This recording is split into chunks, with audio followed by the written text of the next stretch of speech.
Back. I had to make sure I wasn't dreaming when he said what he said. So, but I'm here, of course, joined with Nick Bodkins of the Bodkins Show. Nick,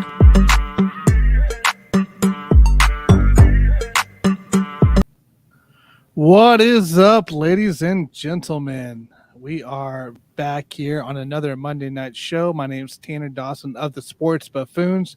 You've probably seen me a time or two the last couple weeks. So next to me, of course, is Nick Bodkins of the Bodkins Show. You might have seen him as well. So, Nick, what's up going on, dude?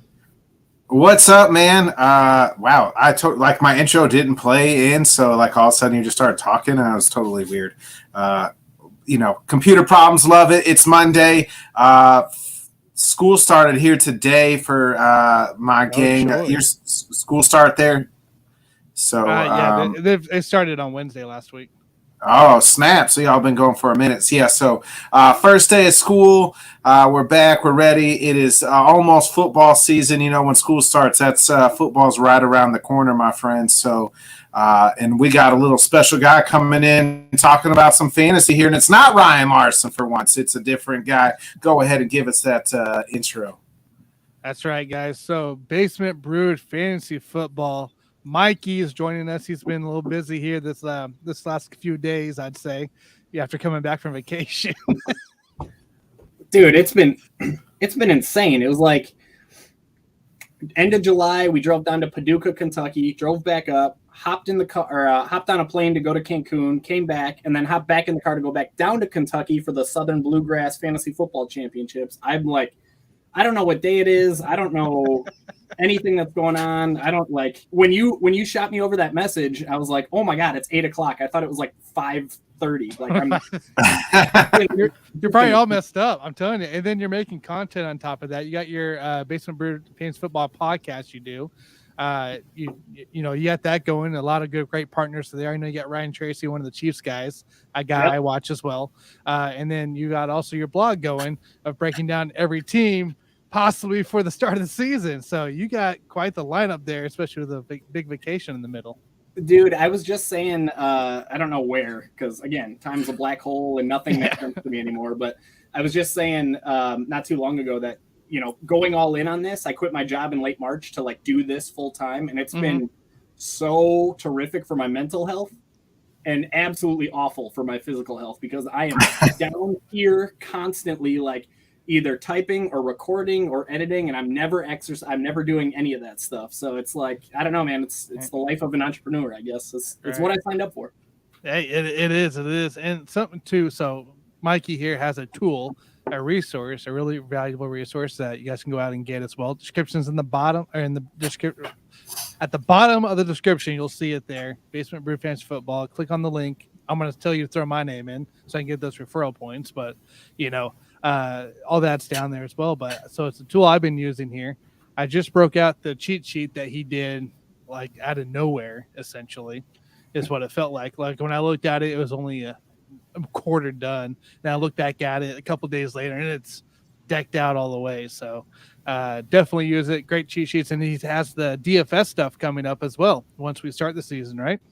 Well, kind of. So the heat map, if that's what you're referring to. Yeah, the heat map. Yep. A lot of people use it for DFS. So that's a tool I created just for myself like 5 years ago, because I kept running into that whole in regular fantasy football. I kept running into that whole like, oh man, I got 4 running backs, but I can only start 3. I don't know who I want to start. I got Tom Brady and Aaron Rodgers. Who should I? So I was going through that whole dilemma, and I created that resource, and I put it on Reddit a couple years ago, and it just kind of exploded. A lot of people started using it, and then it turns out a lot of people are, including myself, they're using it for DFS, and a ton of people are using it for player prop betting as well, which was not the intent. I didn't even think about that. Oh yeah, that's I want to say like 50% of the users use it more for player prop bets. I'm totally making that number up on the fly. It's probably like 10%, but still, a ton of people are using it for player prop bets. But yeah, DFS for sure. Oh, that's awesome. And you have little notes next to it and stuff too. So pretty cool tool, guys. Go check it out because I'm enjoying using it. I pull it up every time I do my mock drafts or my draft show or whatever I'm doing there. So I'll be using it this weekend on my drafts as well. So Nick, I'll start with you, Nick. I'll let you throw out the first question. What do you got for Mikey here? Advice, strategy, player. What do you got? Man, so Mikey, like, who's the one guy? I guess we'll just go ahead and like dig right into it. Like, who's the one guy you're staking your flag in here that you're a little bit higher on as far as like ADP wise than the other so-called experts on here? Who are you sticking your flag in? I'm going to draft here and this Saturday, and I'm like, man, I don't know who to take.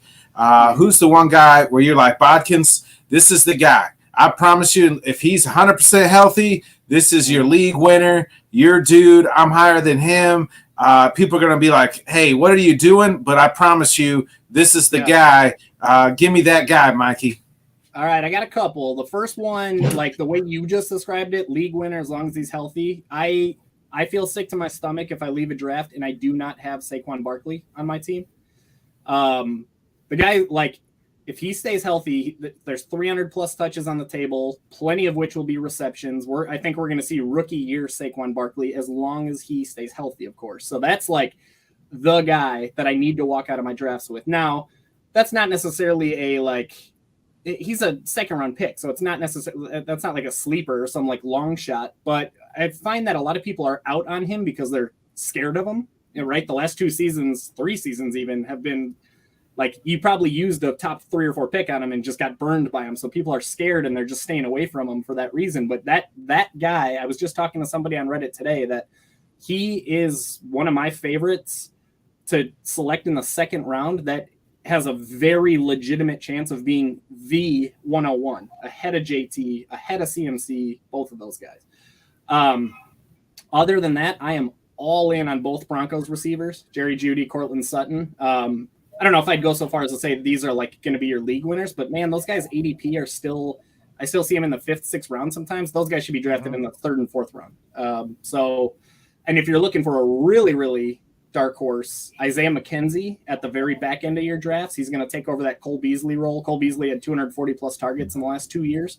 It's a very valuable role, especially in PPR leagues. And a little bit more of a trendy pick would be Damian Pierce. Anybody who's doing their drafts in short order, they're going to see Damian Pierce is buried because ADP hasn't caught up to what we're seeing in training camp yet. If you're going into a draft this weekend or anytime soon, star him and highlight him and be prepared to draft him around the 7th, 8th, 9th round, even though it says 11th, 12th, because other people in your league are going to be trying to get him. So I don't know if that answers your question or not. No, that it does. Now I'm going to have some follow-up questions as to why you're so high. So we had Ryan on last week, and I brought up Saquon because I said everybody seems to be jumping back on the CMC bandwagon, but everybody's not jumping on the Saquon bandwagon, and it's almost the similar situation. 2 guys that were 1 and 2 for a long time, and then everybody's just souring on, but it seems like everybody's jumping back on the CMC. Why aren't people jumping back on that Saquon bandwagon, and why is he so low? Because it seems like everybody here, especially like last month, is like CMC back up, possibly number 1, take him number 1 over JT. And you're the first person I've listened to kind of that's really pumping that Saquon, get back on the Saquon train. Yeah, so I think there's a couple things here. For starters, CMC, it's easy to make the excuses for because he was literally out. And 2 years ago, Saquon Barkley only played in 2 games, but last year he played in 13 games, and he wasn't people use their top 5 pick on him, and he played in 13 games. He didn't even hit 600 rushing. It was ugly. It was just really ugly. He was dealing with injury all last year. He was more than that. He was dealing with one of the most incompetent coaching staffs. Yeah, I was gonna say Joe Judge is what he was dealing with. Injuries and Joe Judge. Injuries and Joe Judge, and Joe Judge is worse than the injuries were. And he had what's his name as the offensive coordinator, former Cowboys coach, Jason Garrett. Yeah, totally. And now they got Brian Daboll in there, and they're everything we're hearing out of training camp is that they're going to give him everything he can handle, and everything he can handle if he stays healthy is 300 plus touches. And I think there's just a lot of people that are scared of him because 2 years ago he didn't play, and last year he played and didn't do anything. CMC, it's just been a run of bad luck, and I don't think there's any questioning that if you get 17 games of Christian McCaffrey, you're going to get a top 2 running back. You're going to get a top 3 running back. There's no doubt about that. So you cannot go wrong taking him. Whereas Saquon, we've seen you use a high pick on him and get burned, not because of solely injury. So I think a lot of people just have that heartburn and that kind of like, I'm going to stay away from that. Whereas CMC, it can at least be explained a little bit. Yeah, I get that too. What makes you so high on the Broncos receivers? Is it just because they finally have a legitimate quarterback in Russ? But I mean, we had this kind of same conversation with Ryan as well. Like Russ seems to be like that let Russ cook thing, but it seems like first 8 games he's fired, last 8 games absolute dog shit, and then or vice versa, he's dog shit the first half of the season, and then he lights it up for you. Is this the year that he's going to have the consistency to support these 2 receivers? And like, why is that? Is it just like new coach, new rep, regime, or why are you buying in on those 2? And you have to kind of buy in on the let Russ cook train too. Lots of reasons here. And dude, you're teeing me up perfect. Like I should just be like, oh yeah, go check out my Giants article. Go check out my Broncos article, because I wrote up both of these teams. And I will do a really quick self-plug, not even for my sake, but for anybody's listening sake, because I went into way greater detail on these articles than I will on like a really quick podcast, like statistics and facts and all that. But the big thing for me, there's a couple things that come to mind with the Broncos receivers, and I was trying to pull it up here, like my article, just to refresh my own memory. But a couple things. One is Russell Wilson, for basically his whole career, has been able to produce either 2 fantasy football relevant wide receivers. And when I say relevant, I'm talking top 36, but even more than that, top 24, 2 of them in the last several years, right? We've had DK Metcalf, Tyler Lockett for the last several years. Before that, we had Doug Baldwin and Tyler Lockett. So, and even the years where he hasn't been producing 2, he's usually producing at least 1 that's like top 10. And by the way, he's doing this on a team where last year, I'm trying to refresh my memory, but last year, I believe the Seahawks threw the ball the 3rd fewest in all of football. So they had the 3rd fewest passing attempts, and he's still pumping top 2 top 24 wide receivers. And now you got Jerry Jeudy, Cortland Sutton, who are very talented, just like Tyler Lockett, just like DK Metcalf. And now he's going into an offense that wants to let Russ cook. They want to unleash him and let him do the damn thing. They said we've seen reports out of Denver that says they are crafting that offense around Russell Wilson. They're not Pete Carrolling it. They're not Seahawksing it, where they're, okay, we have a good defense and we want to run the ball, and Russ is a good quarterback to have on hand. Denver is building that offense for Russell Wilson, and that's only going to mean good things for Jerry Jeudy, Cortland Sutton. KJ Hamler is a great late-round pick. Yeah, I was high on Tim Patrick till he tore his ACL. I liked, and then he obviously not drafted Tim Patrick now. Yep.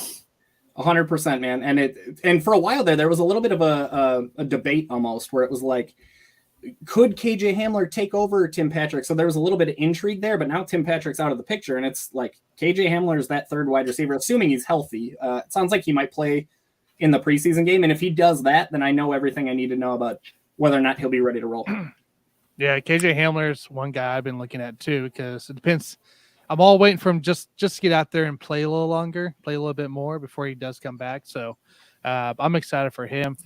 Just for the Saquon thing real quick, I'll touch base on my thoughts. Saquon, he just had a freak injury. That's all it was. It was a freak injury with Dallas. And I think that's kind of why everyone was kind of put off, like, oh, he's injured again. But he really wasn't injured that long. He just was really disappointing after that due to a really poor offense. Now, this year, they should be, I feel, a lot better going into play. Saquon, I mean, they're not facing the easiest schedule by any means for the Giants. So I think they're 22nd or 23rd in the league for easiest schedule. So he's going to get plenty of reps, plenty of opportunity. And then as far as the Broncos go, just remember, Russell Wilson does not pass the tight end. I don't remember one tight end that has gone decent with him. Jimmy Graham did well. I mean, Jimmy Graham wasn't. I wouldn't really even say that. I guess not like great. I felt he wasn't top 5 or anything, right? Yeah. No, I felt like Jimmy fell off when he went to Seattle from that trade. But I mean, when you're putting up tight end 1, the numbers he was putting up in New Orleans, you're going to fall off anywhere you go. That's no lie there. yeah, totally. And you're spot on there. And just I was able to pull it up here, guys. So last year, the Seahawks threw the ball. They were 31st in passing attempts. There was only one team that threw the ball less than the Seahawks did, and that didn't stop DK Metcalf from finishing as the wide receiver 14 and Tyler Lockett as the wide receiver 23. The year before that, they were 17th in pass attempts, and they had wide receiver 7 and wide receiver 8 finishes. And we're going to a coaching staff that's willing to let him cook. And it's not like it's a huge decline in talent in the wide receiver pool. No. Judy and Sutton can play. Like, those guys are going to get the ball. They're going to get points for sure. Exciting. All right. So some news broke today that the word is Kenyon Drake is being released, right? Yep. Which is kind of crazy on that.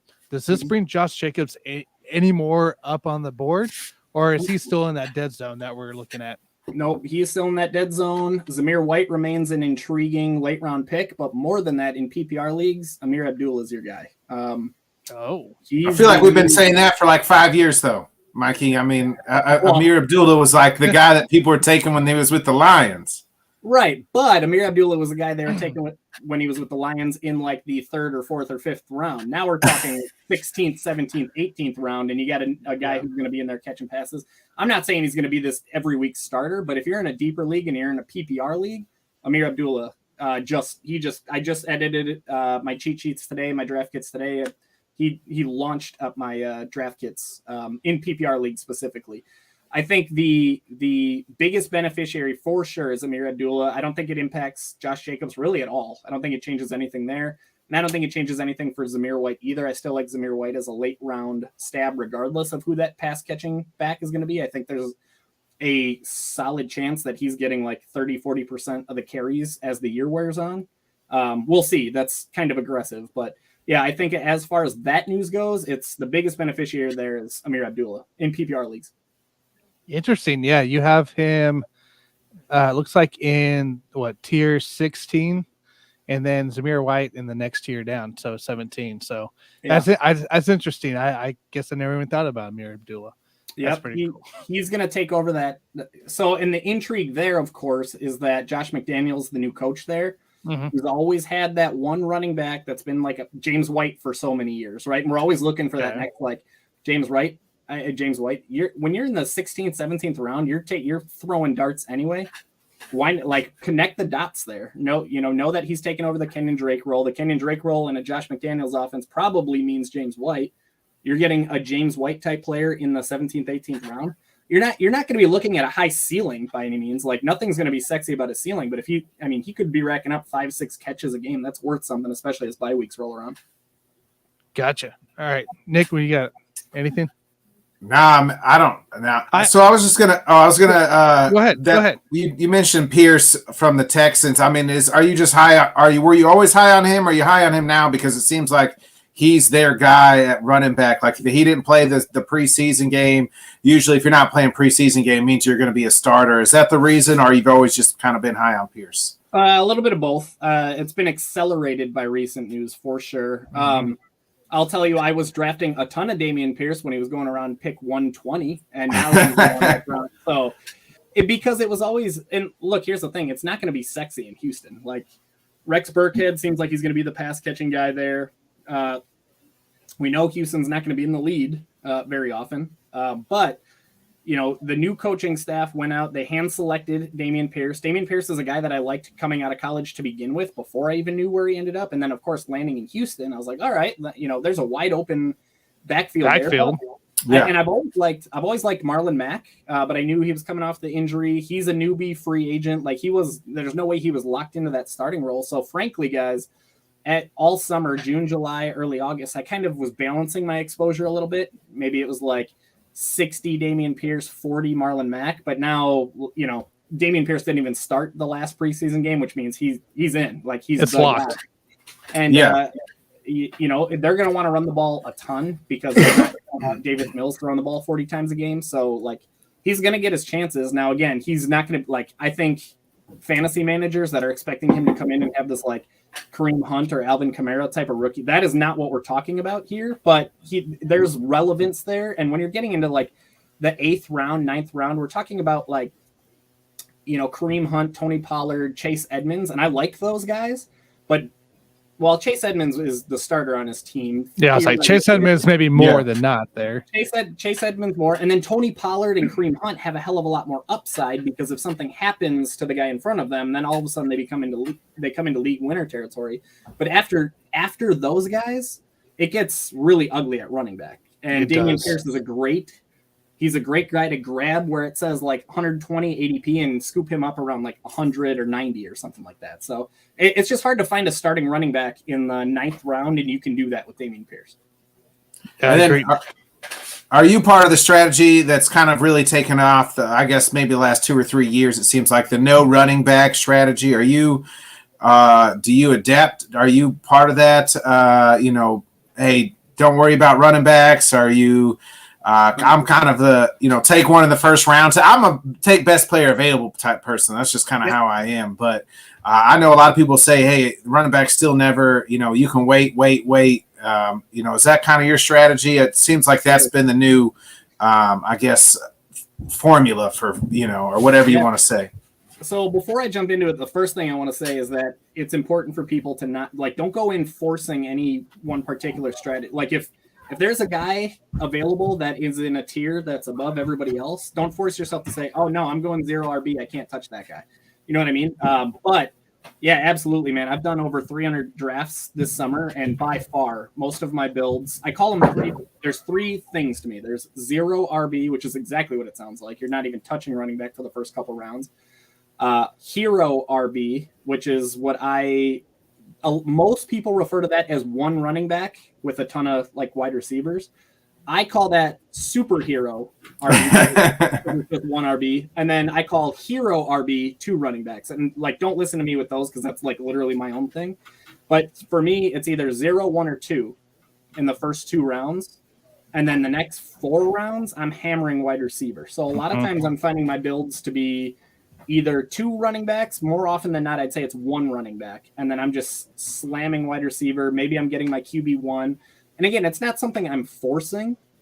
It's more so that, rounds 3 to 6 in a typical 12-person league, to be clear there, not like a 10 or 8. That's a little bit different. But in a typical 12-person league, rounds 3 to 6 has become known as the RB dead zone, which basically means there's a ton of trap running backs in there that disappoint, or they're unexciting RB2s that can easily be passed up by, Rashad Penny that you pick up in the 12th round and he goes nuts in the playoffs, right? So, and the expense there, if you're taking a running back in rounds 3 to 6, that means you're passing on wide receivers like Jerry Jeudy, Cortland Sutton. Rashad Bateman, by the way, is one of those guys that you asked about earlier that I'm like, I need to leave my draft with Rashad Bateman. But you're passing on Terry McLaurin. You're passing on DK Metcalf, Gabriel Davis. There's so many really strong wide receivers in that 3 to 6 range that if you're taking a running back there, the opportunity cost is so painful because ultimately the production that you're going to get out of Josh Jacobs, for example, I promise you're going to be able to get that off the waiver wire at some random point in week 7 or week 9. It's going to be Alexander Madison because Dalvin Cook gets hurt, or it's going to be Deontay Foreman because Christian McCaffrey's hurt. So the thing with running backs is that it's the most replaceable, but it's also the most predictable outside of quarterback. It's the most predictable position in fantasy football. If a guy's going to get 20 touches, he's going to get points even if it's ugly. Even if it's 20 touches, 60 yards, and a touchdown, there you go. Now you just got double-digit points. Whereas wide receiver, you can't just grab a guy off the waiver wire and be like, this guy's probably going to get 11 targets today. So it's to me, yeah, I'm definitely. A lot of times I hit a running back in the first and or second round, but then after that it's wide receiver 4 or 5 times, quarterback probably somewhere in there. Maybe. I was like, are you reaching for any of the tight ends like Kelsey, Andrews, Pitts, and who am I missing? Kittle and Waller? Yeah, my general philosophy on tight end is I am going elite or basically not at all. I'm either getting Kelsey or Andrews, or I'm not even sometimes, and I'm not recommending this to anybody, but sometimes I leave drafts and I don't even draft one. Literally did that today. I actually didn't even draft a quarterback today either. Because it's a waste of a roster spot in a lot of cases. Because are you going to roster Mike Gesicki and put his 6 points into the lineup every week for the occasional 12 point? No, I'd rather just play the waiver wire every single week. Ideally, you're walking out of your draft with Kelsey or Andrews, but again, don't force it. Don't pass on like Saquon Barkley just because Mark Andrews Kelsey's is there. available. You know what I mean? Yeah. So, but yeah, it's either elite or nothing. I'm cool with Pitts in the 4th. I'm cool with Waller in the 4th, depending on what kind of wide receivers are there. I'm cool with Kittle in like the 4th or 5th, but ultimately, I'm usually going wide receivers in those range. And then if I'm drafting a tight end, it's not till the maybe Zach Ertz range, like 9, 10. 12 or 9, 10. I've seen. I was going to say usually after 10 on that part. Yeah.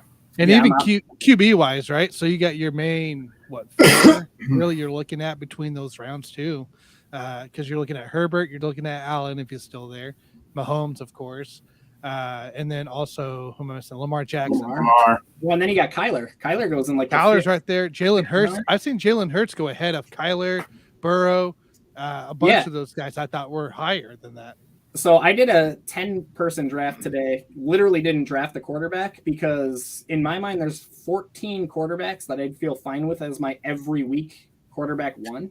Mm-hmm. Like if I have to go to the waiver wire and use Kirk Cousins or Derek Carr or somebody like that here, or Aaron Rodgers, man, that guy's drafted in like the 10th round this year. And I know I'm a Packers fan, but dude, this is a 2-time MVP. I understand Devontae Adams isn't there.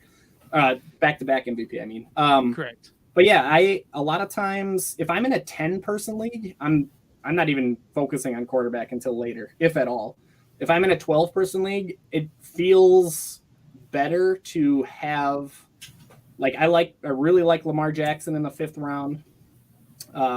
Dude, you can get Russell Wilson, who I think is a dark horse for MVP this year. You can get him in like the 8th. Dak Prescott goes in the 8th. There's just so many MVP caliber quarterbacks that go in like the 8th, 7th, and 8th round this year. Tom Brady, like everybody always stays away because he's 45, but this dude's gonna play till he's 72. Like, just keep taking him. Like, he's just gonna keep getting points. He's still slinging it, still throwing touchdowns. I mean, And he has tons of weapons.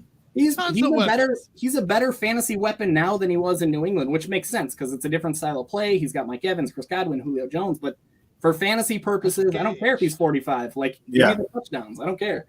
Yeah, and I think the biggest thing with Brady right now is the offensive line, obviously getting all banged up. But I mean, Tom Brady is 45 years old, playing the league forever. I think he can manage a line that's banged up and still be able to cause chaos. I have zero worries about that. Dude, you got Mike Evans, you got Julio Jones, who, like, sure, he's old, but like Julio Jones didn't forget how to play football. Like, he knows how to. It's not just gone. Russell Gage, they got Gage as well. I mean, Godwin will be back. Yeah, Godwin. Yeah, so, dude, he's not sexy, but Kyle Rudolph is going to be a touchdown threat all of a sudden. Mm-hmm. Like, it's just, Tom Brady's going to get his points, and he's going in like the 8th round.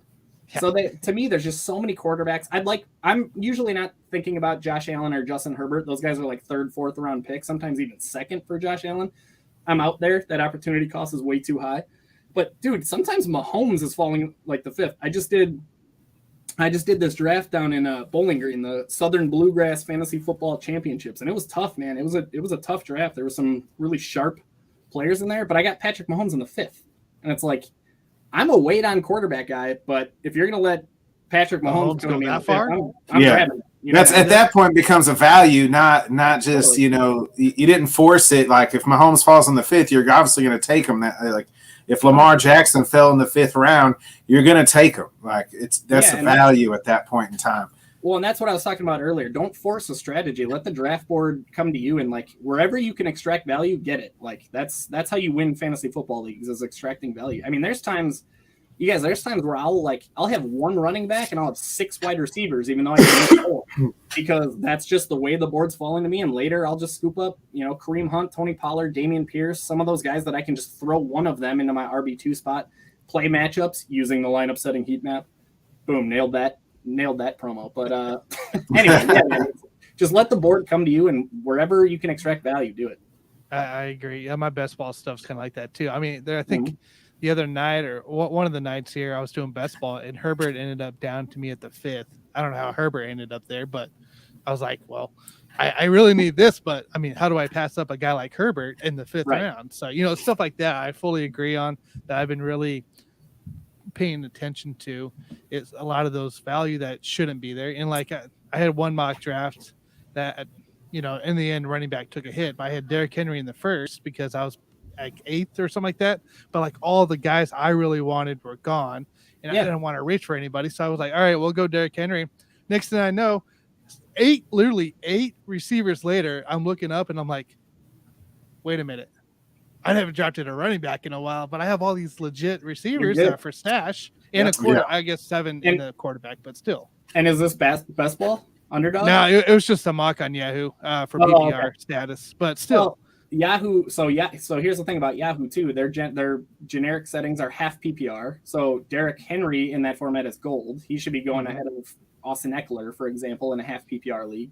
And then dude, like if you're stacking up wide receivers that can play, I promise you can get like a Kareem Hunt, a Tony Pollard, Chase Edmonds, like a lot of those guys that are going to have RB2 value as the season goes on, especially ones that have league-winning upside if the guy ahead of them gets hurt.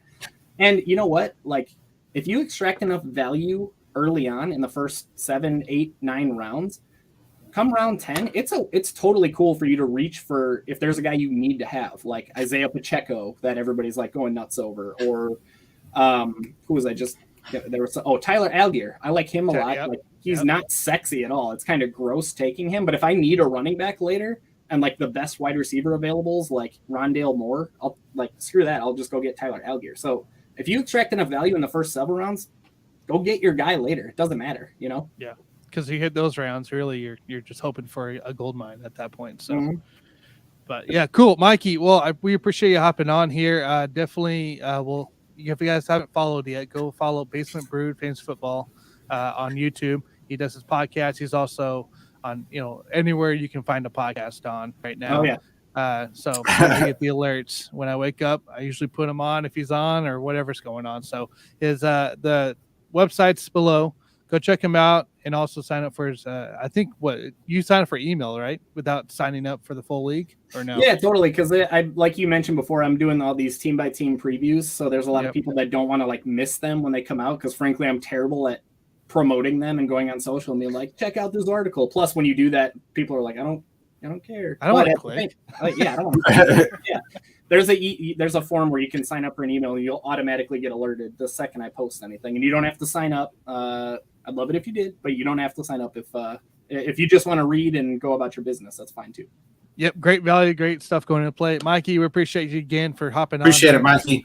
We'll definitely be in touch here. So, heck yeah, boys. Thanks for having me. I gotta go put the kids to bed. So thanks for having me on here. Have fun, dude. All right, see you, Mike. Later, guys. All right, it's Mikey, Basement Brewed Fantasy Football, guys. So, it's always I love the fact that we're talking fantasy football, even though I've been drafting fantasy football for the last 9 days. I guess I feel like longer than that, Tanner. I feel like you've been like mock drafting for like the last 2 months. it's so blurred in my head now that it's just the thing I go on. I was trying to 8 days, or maybe it's been 2 weeks. I don't know. I still got you're staying up cooking the midnight oil, and I wake up every morning. I get updates on my phone that says Tanner was live, Sports Buffoon was live, mock draft, best ball. I'm like, man, Tanner's just up all night. Man never sleeps. Hey, man, we did a Saturday night. We ended up with a 3-hour show because I was doing all these best balls. We did our big best ball mania there on Saturday too, and I ended up. I was talking to some people on, chatting away, and next thing I know, I look down, it's 1 a.m. and I'm at just short of 3 hours, and I'm like, I think I got to go. I think it's time to go to bed here. So it's fun time doing it every night. I'm gonna try to go live Friday for my first draft, live on Sunday for my big draft, and then live on the 4th for the auction draft. So lots of cool stuff coming to play. All right, Nick. While we wait for Jonathan Grishman, I'm gonna let you do your Bodkins UFC minute, because there was a pretty big weekend coming to play, and some surprises too. So let's get that Bodkins minute going. All right.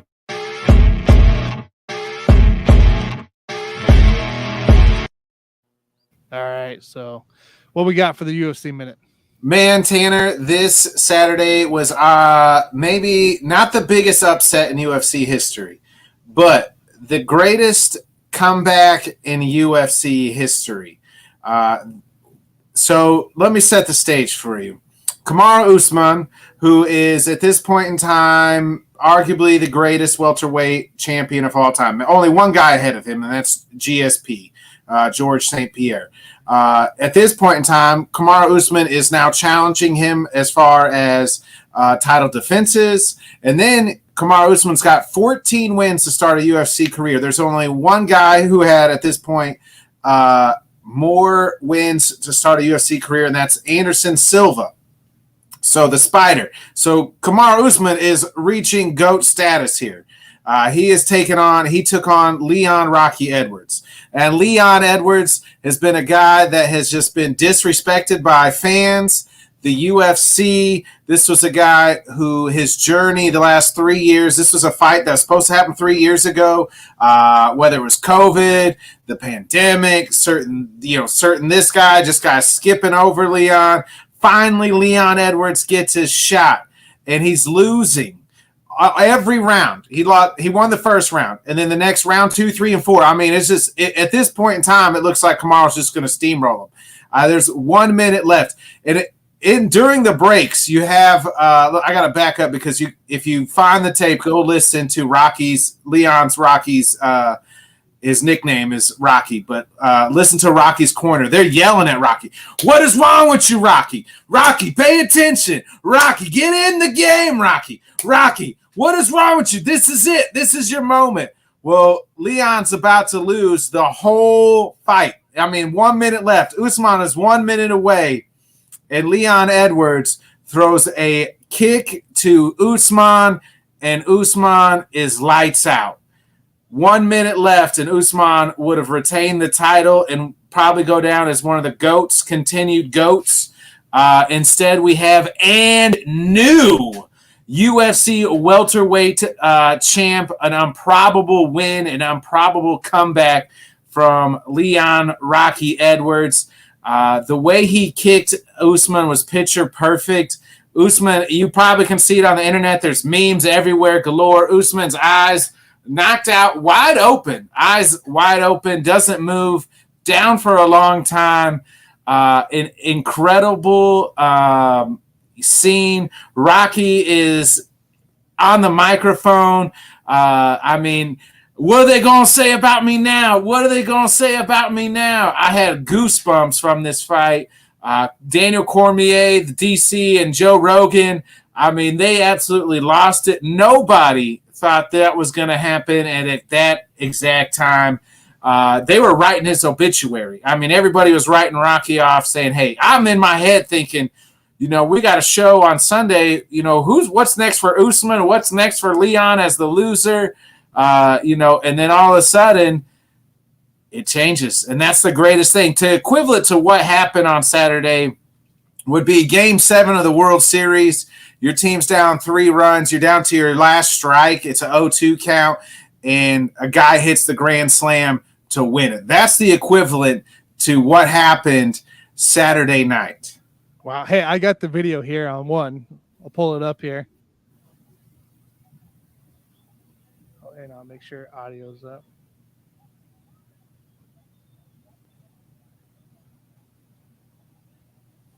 The raw emotion in the corner. Yes, his corner's just yelling at him, chanting for him.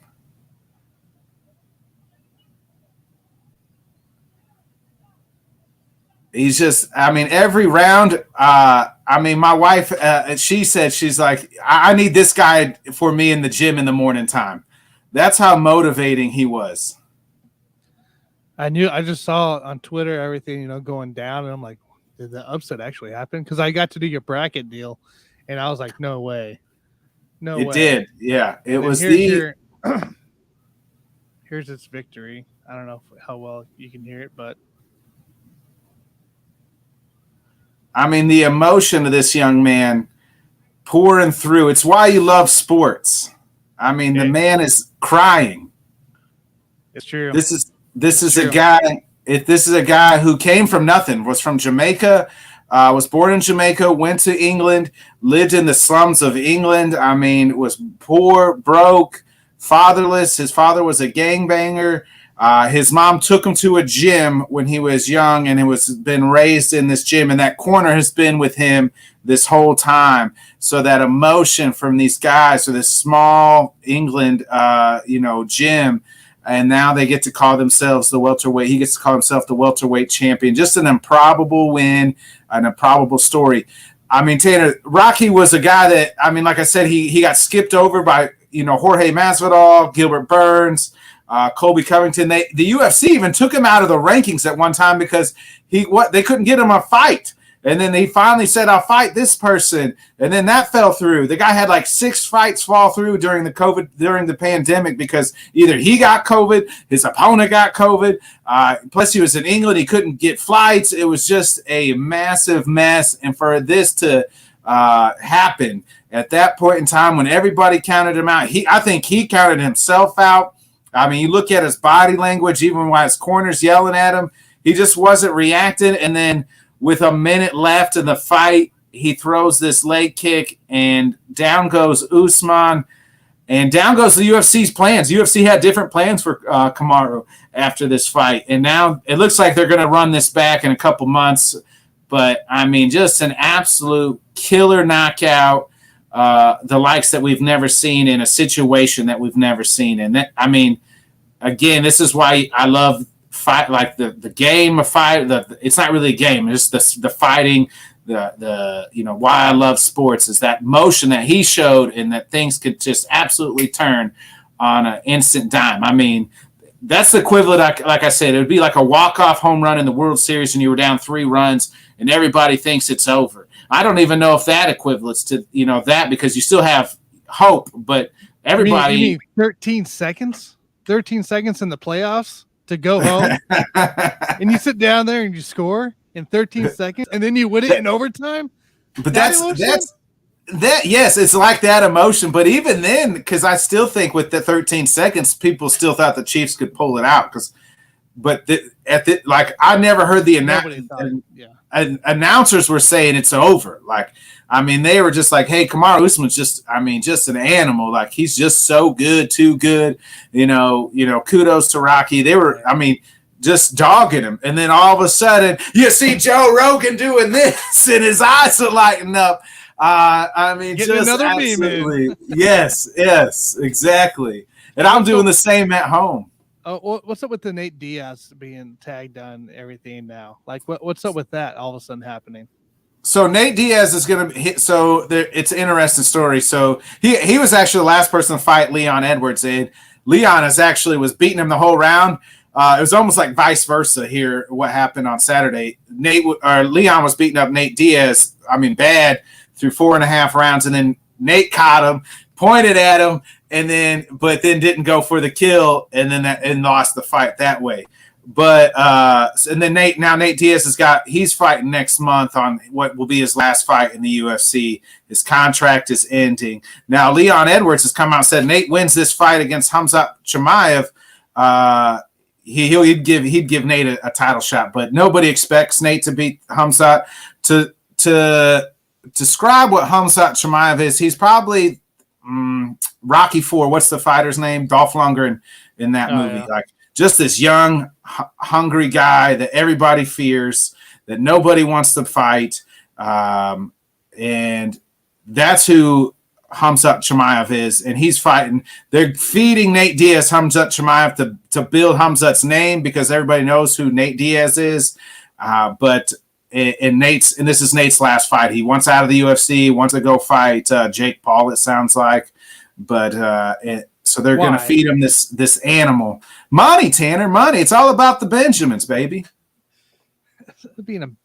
I just don't get the fascination. I guess the money's good. Everybody wants to watch it. It's like the Mayweather and Conor McGregor fight too. Yeah. I was one of the worst ones to ever watch, and yet, they walked away each smiling because they were good. Conor made more money off of that fight than he ever has and ever will in the UFC. Nate Diaz takes one fight against Jake Paul, and he'll make more money right then and there than he ever will in the UFC. Gotcha. Well, I don't know where Jonathan is. He might be busy right now. I know he has practice and stuff going on right now, so he might got caught up. So let's switch it up here, and let's talk a little baseball.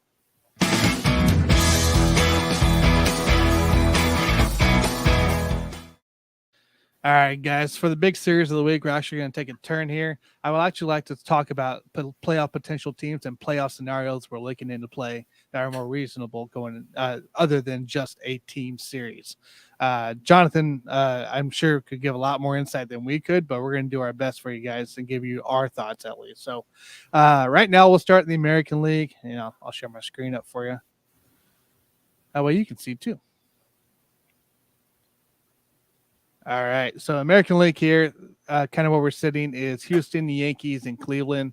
All our division leaders right now, despite the Yankees and their tank that it's been happening. Like they just can't hit or anything. But so those guys are your division leaders. The wild card leaders right now are Tampa, Toronto, and Seattle going into play.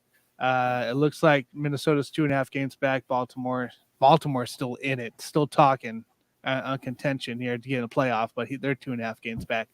What are your thoughts, Nick? Here, I know Cleveland and Minnesota are one of the teams that are competing back and forth for this division lead. But are we really going to see Houston, Tampa, and Toronto really take that wild card in the end? So I'm hoping Seattle, just because they haven't been made the playoffs in over 20 years. So like that's the team I keep hoping that wins it. As far as Tampa Bay and Toronto will be tough because like that whole division stacked. I mean, we just talked about, you said Baltimore, we're looking at Baltimore's 2.5. I mean, Boston's dead last and they're 6 out and they're still, they're 2 games below 500 here, but I just think that the AL East is tough. I mean, the Yankees are going through it right now. And, I mean, they're losing to the likes of the Baltimore and Tampa and those teams. Lost to Toronto. Toronto's been hot a little bit here. I had them winning that division at the beginning of the year. But I'm hoping for Seattle just because it's been so long, and I just think their fan base deserves it. I don't have a dog in this race, so I kind of picking Seattle here as that team. They got a nice young ball club. They went all in, getting Castillo from the Reds. So I'm hoping for Seattle, and I think Toronto's got a nice young team too. I mean, I like Vlad Guerrero Jr. Yeah. It is, and then you talk about Bo Bichette and a couple of those. Kevin Biggio, they have a nice, good young team. They got your boy Whit Merrifield now. So Toronto's got a nice team. I worry about their pitching. Can their pitching hold up? And we know you get into late, September, October timeframe. That's the most important thing is pitching. It's interesting how everybody's fallen off on the Yankees and how they have done so bad, but they're still like 10 games up on everybody in that division. Yeah, they're still sitting great, but yeah, luckily they were able to build that lead enough to where they don't have to worry about teams like Tampa and Toronto coming into a possible division matchup. So they avoid the wild card. Well, I guess they don't avoid the wild card because the second seed plays this year, so they don't officially get that bye. But I don't think they're not gonna. I think Houston should end up taking that that's number 1 seed. If you're the Yankees, that's what you're worried about because, I think, they're going to be on this crash course, collision course here with that, with the Astros. And if that goes 7 games, well, guess where that's going to be at? That's not going to be in Yankee Stadium. It's going to be down in Houston. So, whatever their park's called, it used to be Minute Maid. I don't think it's called Minute Maid anymore, but down in Houston, and and they're going to play down there. And that's where Game 7 will be. So, and that, I'd rather in any sport, it doesn't matter. You always want to play at home in front of the home fans in that crucial game. So Houston's got the easier path. I mean, their division is obviously the weaker of the two. You look who's in their division. You got the dead last Oakland A's. You have Texas, who's not very good. Seattle's the only winning team that's in their division. So yeah. All right, let's bring in Jonathan here. What's up, Jonathan? How's it going, guys? Good. How are you? Man, doing good, man. Sorry about being a little bit late with you guys, man. It's been kind of a crazy, hectic day. It's all right, man. It's Monday. Oh yeah, we just got had a little vacation, went home to New Orleans, and now I'm just getting back in town. And half of Dallas-Fort Worth is underwater right now from the storms we've been hit. So, man, it's a little hectic right now. What a mess. Awesome. Well, hey, man, we're talking kind of playoff scenarios, playoff teams. We're starting with the AFC here. Or the AFC. The AL. The AL. Wow. Tell me I haven't been talking football for a long time. I got y'all all thrown off right now. So the AL here, we're just talking that Houston, Yankees, and Cleveland kind of, have those divisions as of right now. And then the wild card spots could be, they're still fairly close that we're talking about. Nick was just kind of explaining like the Yankees should be worried about where Houston's sitting and try, they need to finish at that number one overall because they do not want to have Houston had to have a home field advantage. And I agree with that because the Yankees are more successful at home because they're used to the ballpark. They can get away with that. What they had that grand slam, was it last week or something like that, to win the game? Like, yeah, they need that ballpark because that's where they get their runs and a lot of home runs going into play. So, but what are your thoughts here on the AL wild card? Well, I agree with that. I mean, as far as talking about the Yankees, you want to have that home field in New York. You don't want to be in Houston. I mean, the advantage of the cold weather in New York and a smaller ballpark that's built for you to be in. So I mean, it's a very advantageous if you're the Yankees that you want to have home field advantage to make the Astros have to come up to the Bronx in October where it's a little bit chillier. So I agree with that, and that's in how important home field advantage is between those two ball clubs. As far as for the wild card, it's really interesting how tight that is right now. And the Tampa Bay Rays and Blue Jays are kind of been lessening that gap right now with the Yankees. But in essence, they're kind of separating themselves a little bit more in the wild card, and it's making it a little bit more competitive to have to see. So it's very interesting to see how those teams are going to compete. I know I'm trying to remember who was the other team. It was the Twins. I think it's in the second spot right now. Yeah, the Twins. Seattle. And Seattle's that third wild. Seattle is okay. So yeah, Sorry, I'm having a hard time seeing it on the screen right now on my phone. I know. I'm a little intrigued on the Twins right now, and I don't know. I actually thought they were going to kind of pull away from a little bit. Their pitching was really good throughout the middle part of the season. And right now they've kind of flatlined a little bit, and the Guardians caught them. So I don't really know how much the Twins are going to have in the tank to not only try to catch the Guardians, but also hold off, at least hold off Seattle from behind them. The other teams that are catching up behind, in that race as well. So it makes things a little bit interesting to see how Minnesota is going to be able to do, along with the Blue Jays and Rays in that wild card. I kind of look disappointed how the Twins have been able to hold right now, and they're falling out a little bit out of the wild card race. Yeah, I agree with him though. Like I thought Minnesota was going to be in this race a little bit closer, at least the last wild card spot. But yeah, they have kind of fallen off. They're not really finishing games, it seems. Closer to their counterparts of the next state over that we'll talk later. But they're not finishing games. They're pitching. Once they get into the bullpen. And it seems like it all falls apart for Minnesota. And that's something that they need to get figured out quick. Yeah, Jonathan, the team I see here that's really kind of, to me, maybe the biggest disappointment, and that's the Chicago White Sox. Mm-hmm. I mean, you'll see no complaints from me. I'm glad they're a big disappointment. But why is that? I mean, they've been in the news for everything. It seems like each week that Tony La Russa just does something that makes you scratch your head and wonder, how did this guy win all these World Series and have all these great teams when he's making choices like this? Is it just he's old and senile, or like he wasn't old then? or what is it? Like, why have the White Sox been an absolute failure? Because they're 2 games above 500. They're probably not going to win this division or make the wild card unless they just go on some sort of absurd run here in the last month of the season.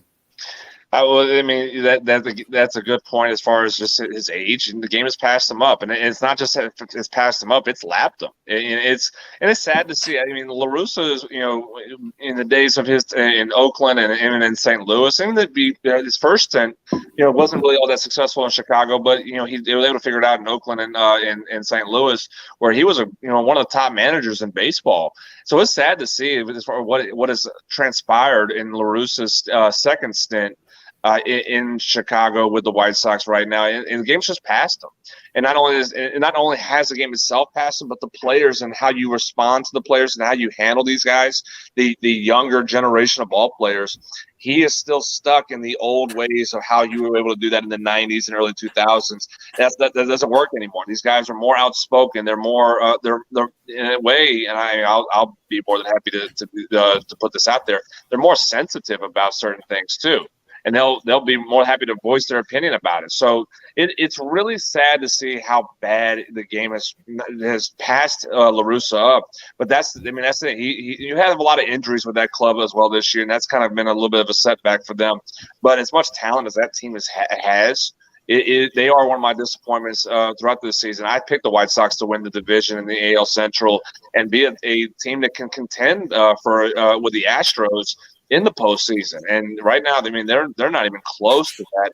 They're going to make some decisions, and I don't see La Russa coming back for 2023. I think this is the last year. There's no way they can justify bringing La Russa back one more season to see if he can turn it around. I think the clubhouse has spoken as well as far as what their feelings are for La Russa and how they handle, how they've handled being being managed by him.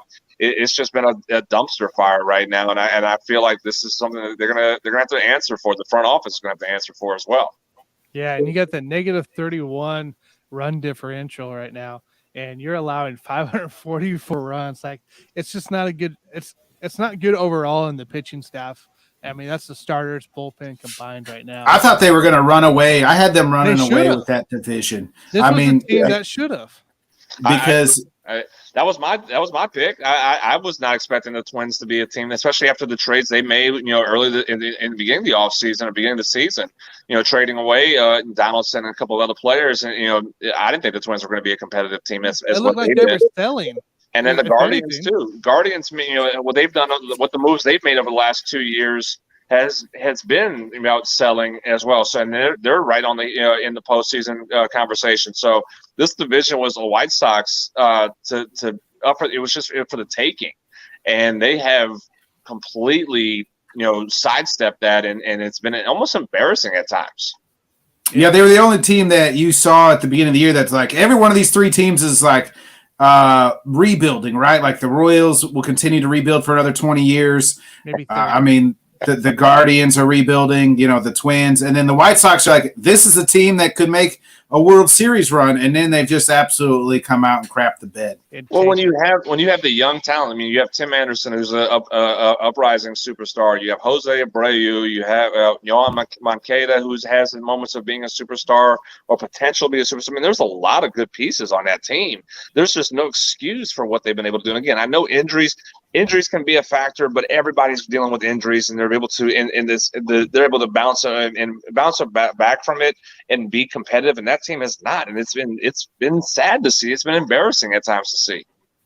Yeah, hopefully they correct it. So let's switch over to the NL. Hopefully not, but Well, for White Sox fans, right? It'll be all right. It's been a while. Okay, Nick. I could be longer. So let's switch over to the NL, where the Cubs aren't first place either. So better than no, we're not. Hey, we're 7-10. We're 7-3 in our last 10. We're hot right now. This is the best we played all season, baby. Wild card contending. Here we go. Only on MLB the show. Only on MLB the show. Wild card contending for 2024, right? Yeah, hey, if we're lucky. Keith says they will break up this White Sox team. They probably will in the end. I appreciate it, Keith. I don't know if they'll blow it up. I think they'll fire La Russa and he'll get the brunt of it. That'll be the first. That'll be the first thing. You bring a new manager in to elevate the team that you have, the talent you have. If it doesn't work out at that point, then you start looking at making some decisions at that point. But there's too much young talent to blow up right now. I don't think that's the right decision. I think getting the new manager in house first, and then you see what you can do in 2023, potentially in 2024 at that point. Agreed. So in the NL, guys, we got the Dodgers, the Mets, and St. Louis all leading their respective divisions. None of us like seeing it, but St. Louis is here on a 7-game win streak, just completely dominating the second half of baseball, essentially, to me. They've come really alive. We got Atlanta, San Diego, and the Phillies still sitting in that wild card. Milwaukee, San Francisco are short. And then the surprise team that we all thought would be contending for this wild card, at halftime at the All-Star break, would have been Miami. And they've completely took a 360 turn and went the other way. So, which is kind of crazy to see. But what are your thoughts here with the NL, with the playoff situation? It's definitely. I think it's more of a 3-team race. I think you have the Dodgers, the Mets, and the Braves that are the true contenders to the National League. I think the Cardinals are. Like I said, we've been saying this for weeks. I've been saying it with you guys. I think the Cardinals are the sneaky pick. But there's too much talent with the Dodgers. There's too much talent with the Mets. There's too much talent with the Braves that I don't see the Cardinals having the firepower pitching wise to be able to match up with any of those 3 teams in a postseason scenario. It's really interesting watching the Padres and how they've been an average team since the deadline. And they were I listened to ESPN, I listened to MLB Network a lot, and that when they acquired Drury and Soto and Bell, and they're like, oh, this is the World Series team. Nail it down. Go ahead and say Padres in the World Series, and they have not figured it out. And I think that's really interesting right now to really see how that team has not responded with the moves. I mean, there's been a lot of excitement in the clubhouse and on the in the stands, but that team has not performed as consistent as you were hoping to be able to do, and that makes things a little bit interesting. It's kind of kept the Phillies and Brewers in the conversation for the wild card. Speaking of that, one of the guys they got is Josh Hayder. Like, he is just absolutely fallen off, and then his former team has fallen off in the Brewers as well. It seems like players in that clubhouse are reporting like they didn't like the move, they didn't like the trade. I mean, but it's not like Josh Hader's lighting it up, folks, for you in the Padres right now. They look geniuses for trading him. I mean, what's going on with Josh Hayder? And like as a and then on the other end as a Brewer, you see that guy get traded and it hasn't worked out for either team. Like how should they take that? Because I felt like that. It was a huge question mark when they traded Josh Hayder too. We see that a lot where a guy gets traded. He's very comfortable where he was at in the setting of the ballpark and the city that he was in. The clubhouse it fit him, and then a trade happens and they're not the same player what they were at the previous spot. Hayder was just comfortable. It's what it kind of seems like right now. He was very comfortable in Milwaukee. He was very comfortable in the setting that they were in, and it's not the same. And it's, I mean, it's you go from the Midwest of Milwaukee, and you're now in California, and the different limelight and what you have. Even I know it's San Diego, it's not LA, but I mean, at the same time, the expectations of what they're at and what they're doing, it doesn't seem like he's comfortable, and it looks the way that how he's pitched. He can't figure it out. He can't find out. He can't find that comfortability of where he was in Milwaukee, and it's really starting to show that something was not right. And I don't know. And I have to go back and see how he pitched before the trade with the Brewers. If that was a trend that they were kind of seeing a little bit, prior to the deadline, that they made. That's probably why they made the move. Or if something was just like they just felt like they had to do something right now. At least cut bait and say, hey, we'll move on and do a different direction.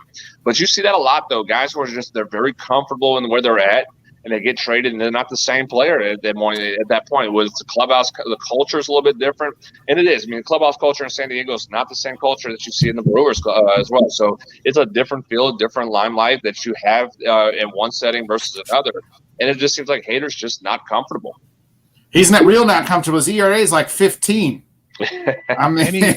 And it's been removed from the closer role, being benched for a while. Like he was the best closer in baseball for the last 3 years. Jonathan, you need to show him how to throw with his other hand, and maybe that'll help him out. Man, I don't know about that. I don't know if he needs any help from me. I don't know how much I can help him on that side. So I'm sitting here looking here at the NL and their run differential. And usually go these top 4 teams are at 264, 126, 112, and then 117 for the Braves. And then it just drops up by over 50 points, 50 runs here. Are we looking at, these 4 as being the serious contenders for the World Series over anybody else that gets in? Because, I mean, if you're sitting near 50 or if you're over 60, 70 runs better in your differential than anybody else, you'd probably be looking closer to World Series. So you probably are looking at these 4 teams, right? Absolutely. No, absolutely. Like I said, I think the Dodgers, Mets, and Braves are the top 3. I mean, I know the Cardinals are in the conversation right now, and I mean they have to be. You have to take them in consideration for what they've been able to do over the last couple months. But the Braves, like I said, the Dodgers, Mets, and Braves are just they are the class of the National League, and what the Braves did against Houston this past weekend, taking 2 or 3 and absolutely owning them again. I think that's now 6 out of the last 8. Going back to the World Series, where the Braves have just absolutely taken it to the Astros. So it does put things in perspective as far as just the difference of how competitive the top heavy side of the National League is compared to what you probably have in the Dodgers, the Yankees and Astros on the American League. And that both teams have some holes. I mean, the Astros and Yankees do have some holes, whereas right now the Dodgers have shown they don't have a lot of holes right now. They've been playing lights out baseball, continuously all season and throughout the second half as well. The Braves have done it, have hit that switch June 1st, and they've been one of the best teams in baseball since then. Mets are still running, are competing for the top of the division. So it's definitely a National League heavy side of what the postseason is going to look like and how competitive that's going to be compared to the American League. I think it's a 2-team race in the American League. It's Yankees and Astros. I don't really see a team competing out of the Central that's going to, I don't think the Guardians or Twins can compete with those 2. I don't see really a wild card team that's going to be able to handle a series with either the Astros or Yankees. So if you want to look at it and say who's the favorite of the World Series, it's got to come from the National League between the Dodgers, Mets, and Braves. I think that's where you have to lean towards, just based off of the longevity of those 3 teams and how they've competed. You have to lean that way for a World Series favorite. You don't think Albert Pujols goes away a winner?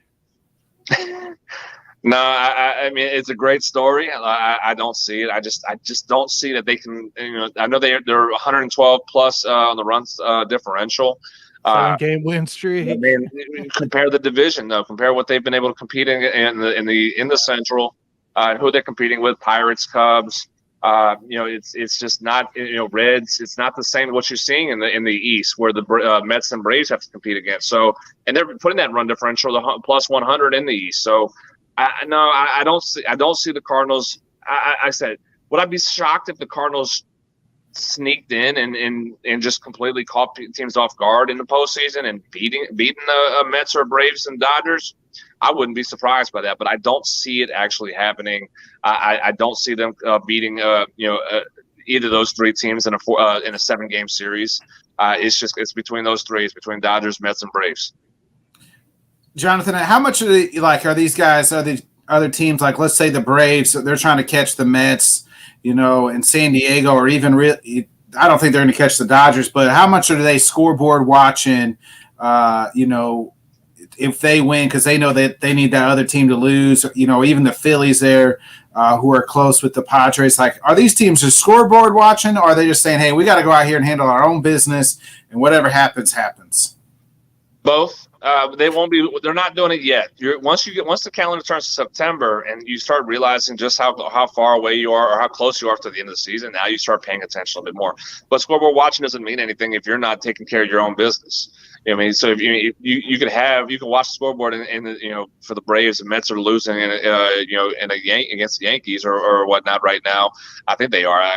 Last I saw they were. But if you don't beat the Pirates, what does the Mets loss do for you? So you have to be able to do both. You have to be able to manage both, but your main priority has to be on your own game. Will you lie to the media and say, hey, we're not paying attention to what they're doing?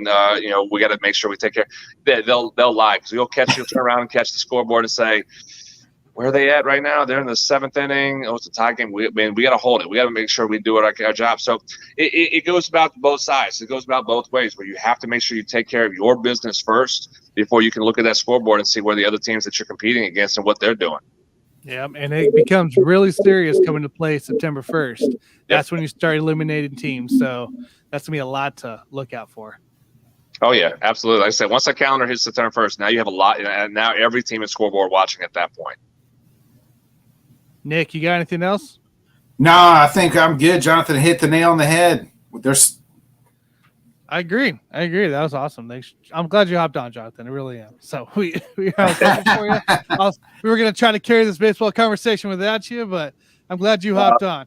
Yeah, I apologize for that, guys. Like I said, it's been a little bit of hectic day with everything going, but I made sure I got back on here with you guys. I didn't want to miss the show with y'all.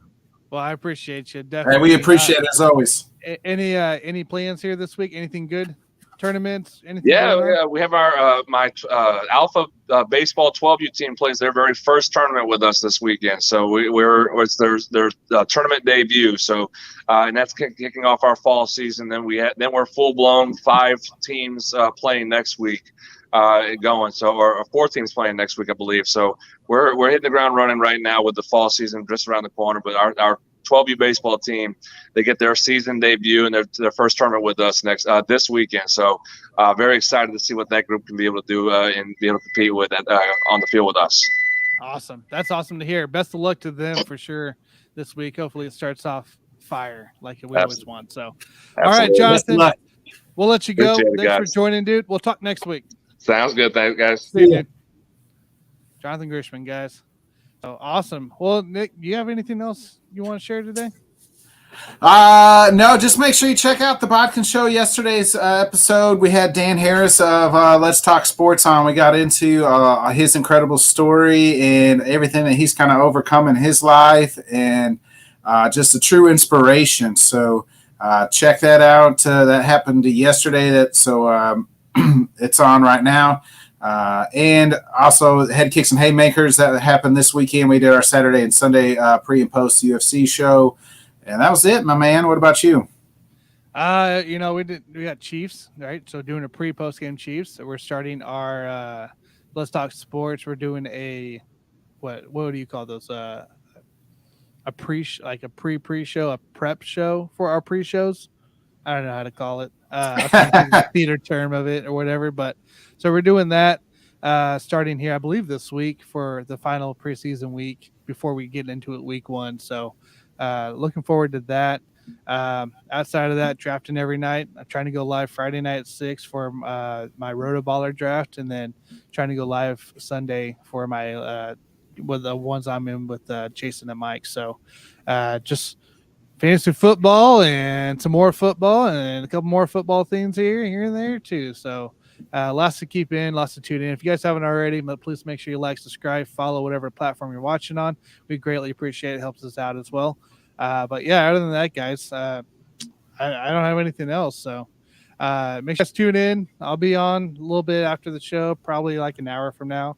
I'll be hopping on. We're gonna try to go over, make a little tier list of a few of these tools, and also do some best ball drafts. So as we get ready for the big weekend.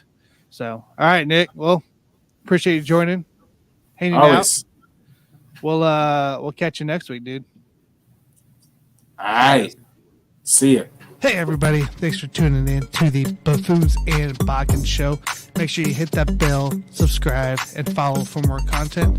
Swing over to the Bodkins show, subscribe and follow for him. And then also swing over to Let's Talk Sports Network and go subscribe to him because it's phenomenal for what he does. And there's a lot more to come on that channel between us as well. So make sure you guys do that. Thank you for watching.